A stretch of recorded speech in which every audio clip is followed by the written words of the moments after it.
Most powerlifters are missing out up to 50 pounds on their total because they're not doing these 5 accessory exercises. They're guaranteed to get you stronger.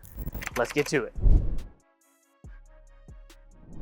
Hey there, Braceway here from Thirst Gym, and today I'm gonna walk you through 5 accessory exercises that can help you put pounds on your total relatively quickly. Now these 5 exercises, some of them don't look sexy, some of them you might already be doing, that's great, but I'm gonna show you exactly how to do them, how to implement them into your training program and get the most out of them so you can see returns on your investment as little as 6 to 8 weeks in your current training programs.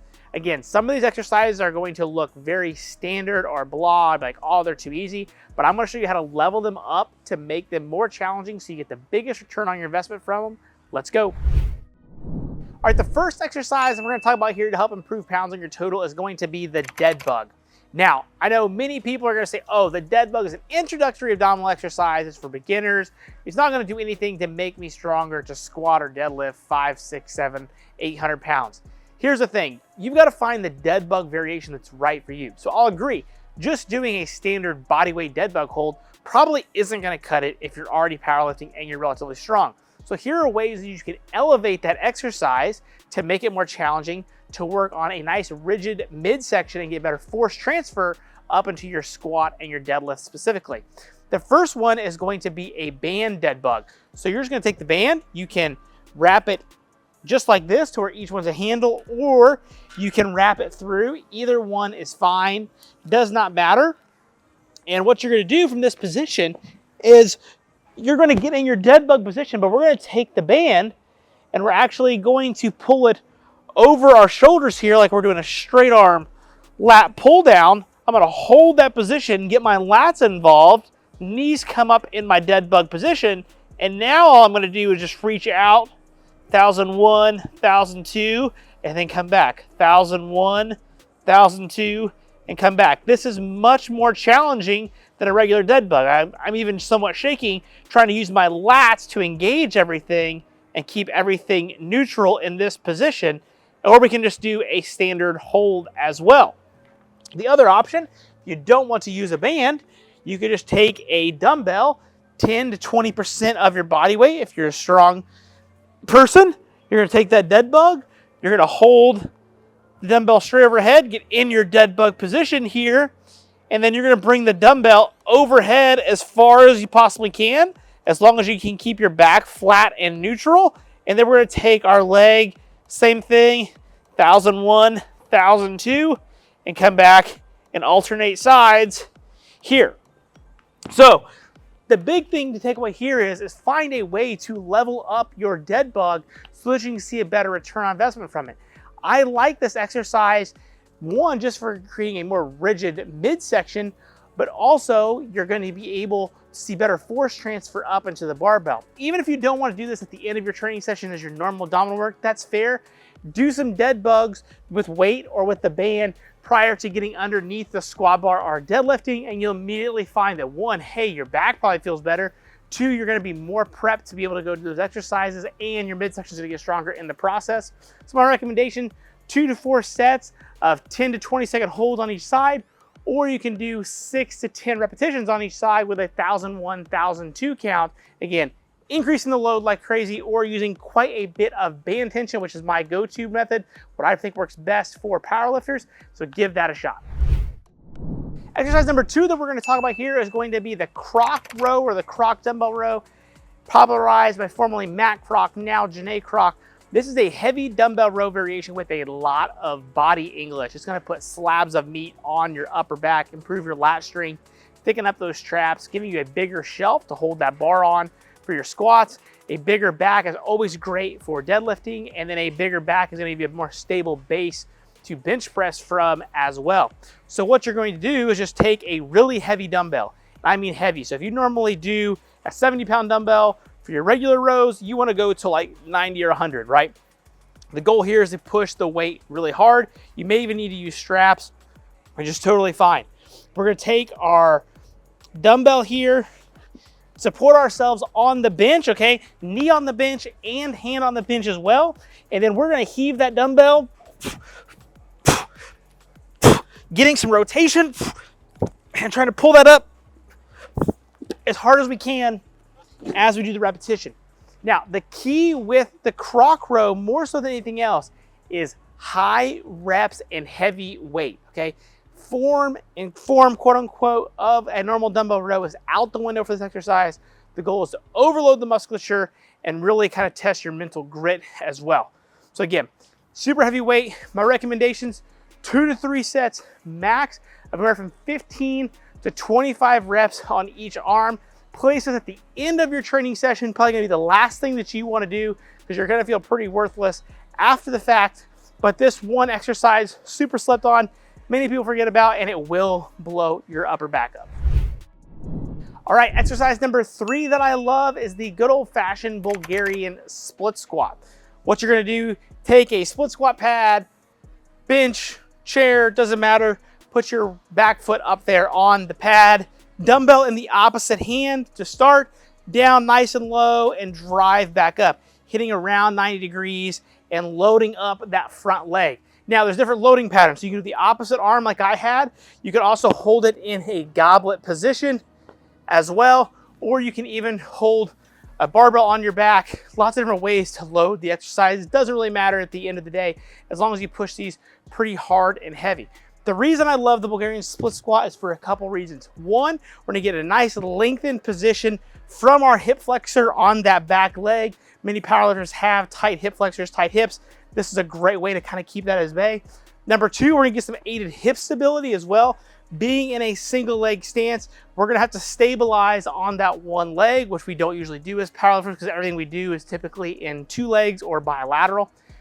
Another reason I love it is because of the bilateral deficit, which basically just states that we can load one leg more than we can with 2 if you add them together. So for example, if I squat 500 pounds, theoretically I should be able to do more than 250 pounds per leg with just a single Bulgarian split squat if I put that barbell on my back. So knowing that, we can get each leg stronger independently, work out some imbalances, build some stronger glutes, hamstrings, and quads at the same time, and that will carry over into our squat and our deadlift. So I recommend doing this for anywhere from 2 to 4 sets of 8 to 12 sets, or 8 to 12 reps per side, as hard as you possibly can, really getting after these after you've done all of your main work. Exercise number 4 is going to be the JM press, named after J.M. Blakely. I'll even have a link in the description box below, focusing more on the JM press specifically. But the reason I love this exercise is because it's going to build some meaty triceps. It's immediately going to aid your bench press. Also think it's incredibly slept on and not done enough to improve your bench press. So what you're going to do is just get in your normal bench press position, but use a close grip. I prefer a false grip, but you can also have your thumb around the barbell as well. Set everything like you normally would. Unrack that barbell. As you come down, we're gonna combine a close grip bench press with a skull crusher into one movement. So I'm gonna come down, roll that bar towards my face, and then drive up. Keeping my elbows up as high as I possibly can, and then driving up into the ceiling. So notice that there's a little bit of a rock back, but I'm still always keeping my elbows up. My elbows aren't flaring out. I'm about doing a regular bench press, roll, and then back up. This is a pretty heavy strength exercise, so treat it as such. Anywhere from 3 to 4 sets of 6 to 10 reps. Really doing this after your primary bench press work is over. And again, really focusing on keeping those elbows up. You're gonna feel that right here in the meat or the elbow aspect of your tricep. Building that right there is going to help you off the chest as you actually go to bench press. And we know stronger and bigger triceps are linked to a bigger and stronger press. So use this exercise to help your bench press. All right, the final exercise we're gonna talk about here is going to be the suitcase carry or the single arm farmer's carry, whatever you like to call it. What you need is a heavy kettlebell, dumbbell, does not matter. And you're just gonna take that heavy weight, hold it by your side, keep your torso nice and vertical. You're gonna feel your abs on the opposite side. Slow and controlled walks as we're carrying that load.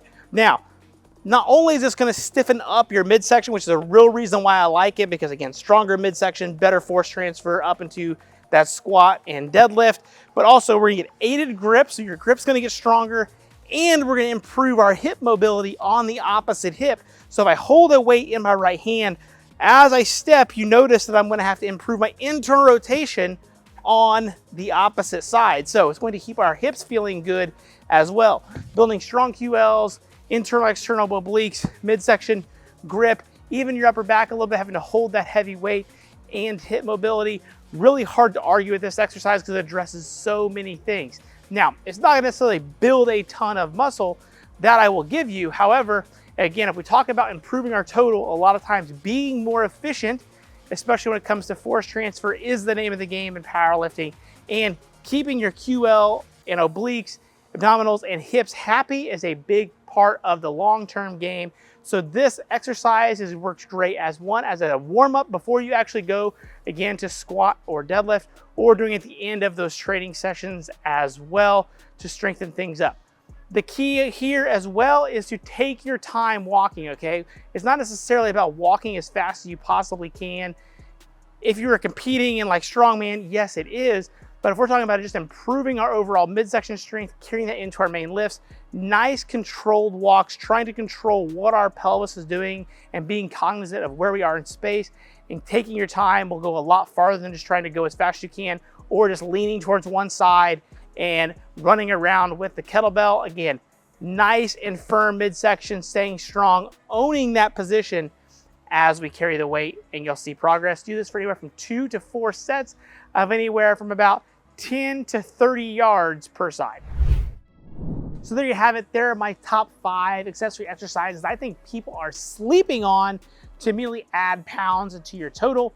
Again, we have 2 abdominal exercises, 2 upper body exercises, and 1 lower body exercise, giving you something that you can immediately take away today to immediately add into your training program so that you can start making progress. My recommendation is to pick 2, maybe 3 exercises, put them in for 4 to 6, maybe even 8 weeks, see how you're making progress, and then you can try adding 1 or 2 more as well. You don't have to add them all in at one time, certainly.